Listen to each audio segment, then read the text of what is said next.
ආයිබෝවන් සුබ දවසක්. මොන අපේ විශේෂ ඉගෙන ගන්න දුවදරුවන් විතරම අහන දෙයක් තමයි මේ රාෂ්ට්‍රක සම්බන්ධව විවෘත අදහසක් විවෘත මතයක් කියන්න කියලා. මොන ඒක නිසා පොඩි අදහසක් එකතු කරනවා. සිළු දෙනට වැදගත් වෙයි. අතන අපි රාෂ්ට්‍ර තුනක් ගැන කතා කරනවානේ. ලග්නේ රාෂ්ට්‍රකය, අෂ්ටමේ රාෂ්ට්‍රකය සහ ජන්මේ රාෂ්ට්‍රකය. તો ඒ රාෂ්ට්‍ර කියන වචනේ අර්ථයත් ඔයාලා ගොඩක් අය දන්නවා. ඒතර මේ රාෂ්ට්‍රක තුනෙන් තියෙන බලගත්කම සහ ප්‍රබලම අවස්ථාව වෙන්නේ ජන්මේ රාෂ්ට්‍රකය. ඒ කියන්නේ සඳු ඉන්න රාශියට උපන් කේන්ද්‍ර සටහනේ සෙනසුරුගේ ගෝචර අවස්ථාව. ගෝචර පැමිණීම. එතකොට මේක ඕනෑම ජන්මියෙකුට ජීවිතය අත්විඳින්න ලැබෙන අවස්ථාවක්. අවුරුදු 40ක් 50කට එහා කියන්නේ ඕන මිනිසෙක් මේ ලෝකේ ඒ රාෂ්ට්‍රයකට ලක් වෙනවා. ඒතර මේ ඇත්තටම ජන්මේ රාෂ්ට්‍රයේ මෙච්චර බලගත් උනා මේ අවස්ථාව කොහොමද ජීවිතය ආවරණය වෙන ජීවිතය දකින්න තැන් ටික. මට ඒක තමයි පෙන්වන්න ඕනෙද තුනේ. දකින්න තැන් ටික කියලා කියන්නේ ඒ රාෂ්ට්‍රක ඇත්තටම හැමතැනම ක්‍රියාත්මක වෙන්නේ නැහැ නේ ජීවිතේ හැම දෙයකටම මේක බලපාන්නේ නැහැ. විශේෂයෙන් බලපාන තැන් ටික. අපි උදාහරණයක් අපි හිතමු මේක ඒ රාෂ්ට්‍රයේ තියෙන්නේ අදාළ කෙනාගේ දහවන රාශිය කියන. දහවන රාශිය තුල සඳු ඉන්න අයට ශනිගේ තන්ට පැමිණීම ජන්මේ රාෂ්ට්‍රක අවස්ථාව. ඒතර මොකද්ද වැඩිපුර නැත්තම් මේ ඒ රාෂ්ට්‍රයේ ග්‍රහණයට ලක්වන තැන් ටික. ඒක තමයි අපි දැන් ඉන්න තැන. දහවන ස්ථානය. එතකොට කිය ස්ථානයේ ඒ ස්ථානයේ පැහැදිලිවම ඒ රාෂ්ට්‍රයේ බලය ක්‍රියාත්මක වෙනවා. ඒක හොඳද නරකද කියන එක අපි විශ්වානුකූලව පසුව බලන්න ඕන. ඊළඟට 12 වෙනි දකින්න. ඊළඟට 2 වෙනි දකින්න. ත්‍රිකෝණ ස්ථාන හැටියට. ඊළඟට 4 වෙනි කියන සප්තම අවස්ථාව. එතනත් දකින්න. ඊළඟට 6 වෙනි රාශිය. රෝග ස්ථානයේ සතුරු ස්ථානයේ එතනත් ඒකත් දකින්න. ඊළඟට 7 වෙනි රාශිය කියන්නේ ඉන්න තැන 10 වෙනිනේ. ඒතර 7 වෙනිත් දකින්න. දැන් අවස්ථා 6ක් පේනවනේ. ඒ රාෂ්ට්‍රයේ ඍජුවම කේන්ද්‍ර සටහන ස්ථාන 6ක් ආවරණය කරනවා. එතකොට මේ ස්ථාන 6 ගැන තමයි අපි ඒ රාෂ්ට්‍රයේදී සැලකිලිමත් විය යුත්තේ අදාළ කෙනාගේ ජීවිතයේ සිදුවීම් වැඩිපුර පෙන්වන්නේ රාෂ්ට්‍රයේ ඒ වගේ තැන්. එතකොට මේ ස්ථාන 6 තියෙන ජීවන ප්‍රතිඵල ජීවන තත්ත්වය මොකක්ද? අපි ගොඩක් වෙලාට හිතන් ඉන්නේ ජීවිතයේ සමස්ත ජීවිතයේම මේ රාෂ්ට්‍රයේ ආකාරයෙන් ක්‍රියාත්මක වෙන්නේ නැහැ. එහෙම වෙන්නේ නැහැ. සමස්තයටම බලපෑමක් තියෙනවා තමයි. නමුත් අර කියන විශේෂ තැන්වල තමයි ඍජු බලපෑමක් තියෙන්නේ. ඒකට දැන් අපි අවසානයේ කතා කරේ මේ 10 වන රාශිය තියෙන ඒ රාශියකම 7 වන රාශියට පිළිබඳව 7 වෙනි කියන්නේ විවාහක ස්ථානේ දකින්න. ඒත් එතන පෙරලිකාරී යමක් තියෙනවා. පෙරලිකාරී සිදුවීමක් තියෙනවා.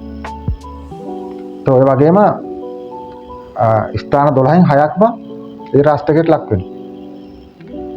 දැන් අත්‍තරම මේ ඒ රාශියක තුල ප්‍රතිඵලය බලමු මොකක්ද කියන්නේ. දැන් අපි ප්‍රතිඵලය බලනකොට හොඳට තේරුම් ගන්න මේ ග්‍රහ යොදන ඉන්න තත්ත්වය. සඳු ඉන්නේ මොන මට්ටමකද? ශනිගේ තත්ත්වය මොකද්ද? අපි කියන සඳු අති උච්ච වෙන්න පුළුවන්. උසප රාශිය එහෙම. ශනිත් අතමිට තුලා උසබ වගේ හොඳ තත්ත්වයක ඉන්න පුළුවන්. එතකොට මේ සාම්ප්‍රදායික ඒ රාෂ්ට්‍රකයට ගේන මතය වෙනස් වෙනවා. ඒ මතය අපිට පිළිගන්න බෑ. අතමිට මේ රාෂ්ට්‍රකය අති දැවැන්ත හොඳක් බවට පරිවර්තනය වෙන්න පුළුවන්. ඒ හොඳ වෙන්නේ අර කිව්ව තැන් වලට තමයි වැඩිපුර වෙන්නේ. ඒක මම ගත්තේ 10 වන රාශිය. ඔය වගේ ඕනම තරම් ගන්න පුළුවන්. අපි 9 වෙනි ගත්තොත් 11 වෙනි දකින්න නේද? ලග්නේ දකින්න. ඔය වගේ තැන් 6ක් දකින්නොනේ. ඒතර කොතන හරි මේ රාෂ්ට්‍රයේ තියෙන තැන ඉඳලා තව තැන් 5කුත් එක තැන් 6ක් ආවරණය වෙනවා. ඒතර ජීවිතයේ ප්‍රධාන ස්ථාන 6ක්. එතකොට තමන්ගේ ජන්මපත්‍රයේ මේ රාෂ්ට්‍රකය ඕනෑම මිනිස්සෙගේ ජීවිතයට මුහුණ දෙනවනේ. ඒ රාෂ්ට්‍රකය තුල තමන් ඒට මුහුණ දෙන ස්ථාන ටික ඉස්සෙල්ලා තේරුම් ගන්නවා. අතර මේ විෂය දැක්ම හරි වැදගත්. ජ්‍යොතිෂය හැමෝටම ඉගෙන ගන්න අවශ්‍ය නැහැ. නමුත් මේ තමන් ඒක විෂයානුකූලව තේරුම් ගන්න හිටියොත් ඒක බොහොම ශක්තිමත් මුහුණ දෙන්න පුළුවන්. අපි නිතරම කියන එකක් තමයි මේ රාෂ්ට්‍රකය අතම්බිට ජීවිතේ මහා සුවිශේෂී හොඳක් කරන්න පුළුවන්. නොමැකෙන හොඳක් කරන්න පුළුවන්. අපි ඕන තරම් ඒවා අත්දැකලා තියෙනවා මනුස්ස ජීවිතය තුළ. ඉස්සෙල්ලාම මේ හොඳ හෝ නරක කරන්න හේතු වෙන්නේ මේ රාෂ්ට්‍රකය කියන්නේ විශේෂ ජන්මේ රාෂ්ට්‍රකය කියන්නේ මිනිස්සෙගේ හිත පරිවර්තනයට ලක් වෙනවා. මානවයාගේ සිත අතමිට අපි කියන එයා ගිනාපු ජීවන මානසික රටාව සම්පූර්ණ වෙනස් වෙනවා. ඒ කියන්නේ සිත විකෘති වෙනවා කියන එක නෙමෙයි. එයාගේ සිතුම් පැතුම් අදහස් ආකල්ප දැක්ම ආසාවන් පොඩි වෙනසකට ලක් වෙනවා. ඒ අතමිට මේ රාෂ්ට්‍රක ඇතුලේ තමන්ගේ ජීවිතයේ තියෙන වටිනාම බලාපොරොත්තු ඉෂ්ට වෙන්න පුළුවන්. සමහරට තමන් පෙර ආත්මයක් මතු ආත්මයක් ගැන කියන මට විශේෂ දැනුම නැහැ. ඒක එක්තරා මතයක් අදහසක්. කොහොමවත් මේ තමන්ගේ ජීවිත කාලය තුළ තමන්ගේ කරපු ක්‍රියාකාරකම් වලට ප්‍රතිඋත්තර ලැබෙන කාලයක් කිව්වොත් නිවැරදි. ඒ නිසා අපි ජීවිතේ සෑම අවස්ථාවකම යථාර්ථය දකින්න උත්සාහ කරමින් හෙට වෙන දෙයට උත්තරයක් බලාපොරොත්තු වෙමින් හැසිරෙන්න ඕන ජීවත් වෙන්න කියන අදහස තමයි අත්‍තරම මට කියන්න තියෙන්නේ. ඒ රාෂ්ට්‍රයක් නියත වශයෙන්ම ප්‍රබල සිදුවීමකට ලක් වෙනවා.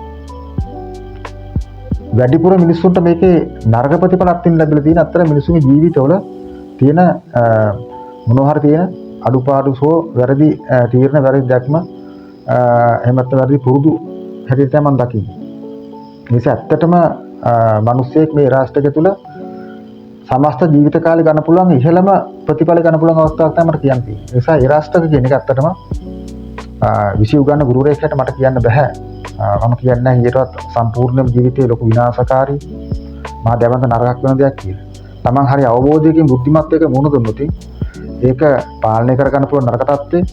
ඒ වගේම ඒකේ හොඳ පැත්තත් අවශ්‍ය නම් මතු කර ගන්න පුළුවන්. බොහෝ විට සමහර කේන්ද්‍රවල හොඳ පැත්ත වැඩිපුර තියෙන අවස්ථා අපි දකිනවා. ඒක නිසා ඒ රාෂ්ට්‍රයක තියෙන විෂයාකාරී මුණ දීම ඇත්තටම විෂයානුකූල අධ්‍යක්ෂ විෂයානුකූල අවබෝධය ගන්න එක තමයි වැදගත්. මේක තමයි ඒ රාෂ්ට්‍ර සම්බන්ධ අපිට පොදුවේ කියන්න තියෙන හැමෝටම තේරුම් ගන්න පුළුවන් විදිහට. ඒත් විෂයානුකූල ගැඹුරු කාරණා මම අපේ YouTube මාධ්‍ය හරහා විශේෂයෙන්ම මුල් කාලේ කිව්වා. දැන් අපිට ඒවා කියන්න ටිකක් අපහසුයි කියලා හිතන මොකද මේ දිගින් දිගට වැඩසටහන් කරන්නත් ඕන වගේ ඉල්ලීම් තියෙනවා. හැබැයි ඉතින් විශේෂ කාරණා සමාජ ඉස්සරහා දිගෑරීම කොච්චර මිසු තේරුම් ගන්නවත් කොච්චර ප්‍රායෝගික කියලා මට හිතා ගන්න මම ඒක පොඩ්ඩක් නිහඬ වුණේ. කොහොමවත් මම හිතනවා අපිත් එක්ක සම්බන්ධ වෙන විශාල බුද්ධිමත් පිරිසක් සියලු දෙනාටම සුබ අනාගතයක්.